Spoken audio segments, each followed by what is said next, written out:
My dear sisters and brothers, and dear children in Jesus Christ, all of us are preparing for the Nativity of the Blessed Virgin Mary through novenas.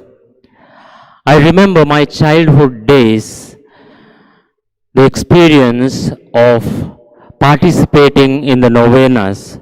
I used to collect flowers from our garden and also from the garden of our neighbors, and if not sufficient, still flowers from the countryside, from the fields, from the hills. And after collecting, I used to arrange them beautifully on a plate and carry it to my church, that is almost 2 kilometers of walk from my home.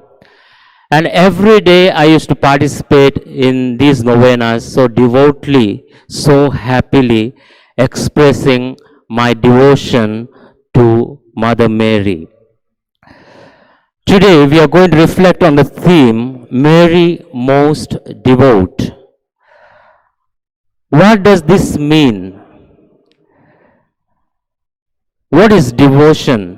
Devotion means dedication to the person I love. When I think of Mary Most Devout, it tells me about Mary's dedication to Jesus. Devout means to be devoted to a person or a person of prayer. Blessed John Henry Newman points before us the example of a devoted wife or daughter and the devotion of Saint Paul to the risen Lord and Mother Mary's devotion to her son. Let us reflect on these 3 points. Today, let us at this moment reflect on the devotion of a mother and daughter.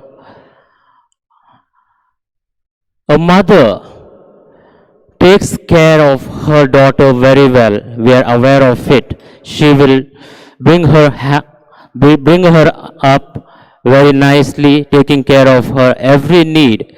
And in return, the daughter also, after having grown up, she takes care of her mother so beautifully. In good and bad times, she will be always with her. In times of sickness, she will take care of her. And finally, when her mother grows old, she will be with her, taking care of her in time of her sicknesses and old age. That is a devotion of a daughter towards her mother. Saint Paul too had a similar experience of intense devotion to the risen Lord. And he expresses this in his letters. He says, I know nothing but Jesus Christ and Him crucified. And again, I live, yet now not I, but Christ lives in me. And the life that I now live in the flesh, I live in the faith of the Son of God, who loved me and delivered Himself for me. This expresses Saint Paul's intimate devotion to the risen Lord. He committed his life totally to the risen Lord and preached the message of the gospel to the peoples.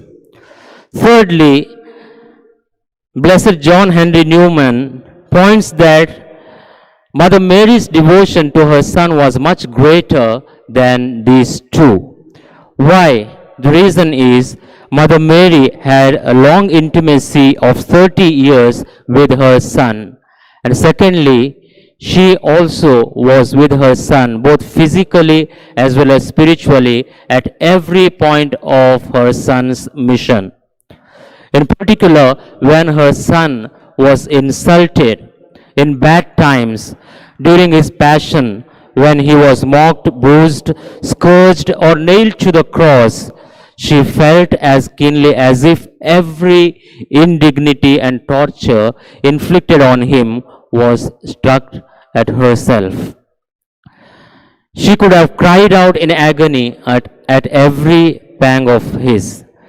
And this is called her compassion or her suffering with her son.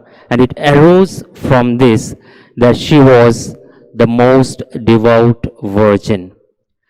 So, my dear sisters and brothers, your children, it's very clear that Blessed Virgin Mary's whole life was sustained and surrounded by prayer. First of all, Mary's life of prayer involved deep listening to the Word of God. She had a great regard for the Word of God. Pope St. John Paul II spoke during his general audience on Wednesday in Rome on September 10, 1997, where he expressed that Mary represents the model of the church at prayer. And she was a person of prayer. And when the angel Gabriel brought the good news, she was at prayer. And it is this life of prayer, this life of devotion to God, helped her to accept the vocation as the plan of God. And she cooperated with this divine plan, saying, "Let it be done unto me according to your word." And Jesus himself says in the Gospels, "Blessed are those who hear the word of God and keep it." And Mother Mary was one of the persons who always had a great regard for the word of God, and she always kept it. She always did God's will in her life. So in short, the Pope points to Mary as an example for us to listening to the word of God. God spoke his word to Mary through the angel, and the same Lord speaks to us every day. How does he speak to us? Through our parents, our brothers and sisters, our friends, through many situations, life situations, many events that take place in our life. Through the proclamation of the word at every Holy Eucharist, or whenever we read the word of God, God speaks to us. Now the question is, do we listen to his word? Or if we listen to his word, do we try to follow his word? Secondly, Mary showed herself a true devout woman of prayer when she offered in prayer and thanksgiving her great Magnificat. "My soul magnifies the Lord, and my spirit rejoices in God my Savior." Praise and thanksgiving must be the living heart of the prayer life of every Christian. A person who is devout, a person who spends a lot of time in prayer is also a person who is ever grateful to God for all his blessings in his or her life. So therefore, Mary teaches us to be thankful to God for all his blessings. The greatest of all prayers that we have is the Holy Eucharist, which in ancient Greek meant thanksgiving. So therefore, we are also called to be grateful to God always in our life. And thirdly, we know that Mary was also given to prayerful meditation upon the mysteries of Christ, especially upon the wonders of his nativity. Mary spent a lot of time in pondering and reflection, and therefore twice in the Gospels we are told she kept all these things, pondering them in her heart. Especially the scene of nativity, if we bring to our mind the song of the angels, the coming of the shepherds, the journey of the wise men, and the appearance of the star, the many prophecies of the Messiah fulfilled. She treasured all these things in her heart. Many things she could not understand, but she prayed over them meditatively, and gradually and slowly she came to know that it was the plan of God to save the humanity. In the same way, my dear children, if you spend more time on God meditatively, seeking his will, definitely we also will grow in wisdom and understanding. And finally, Blessed Virgin shows us that authentic prayer involves humble supplication to the Lord for all our needs. It simply means that Mary not only was a person of prayer, she prayed for others. She interceded for others. At the wedding of Cana, when there was no wine, it was Mary who intervened and asked her son to do something, and Jesus performed the miracle.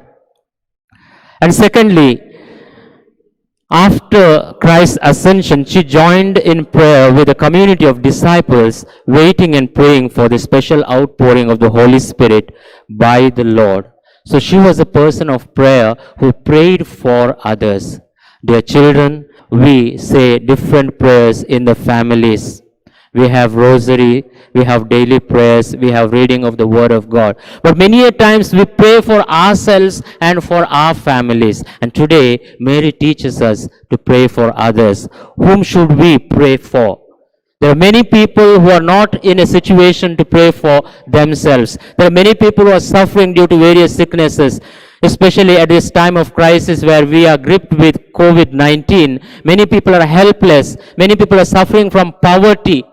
All these people need our prayers, and the prayer of children are very powerful because they are done with faith and simplicity and honesty of heart. So, as we pray during this novena, let us specially thank and praise God for all His blessings in our life, and also pray for our family, and also pray for our brothers and sisters, and especially those people who really require our prayers. Let us pray to Mother Mary that we also grow in the spirit of prayer and become devout like her. Amen.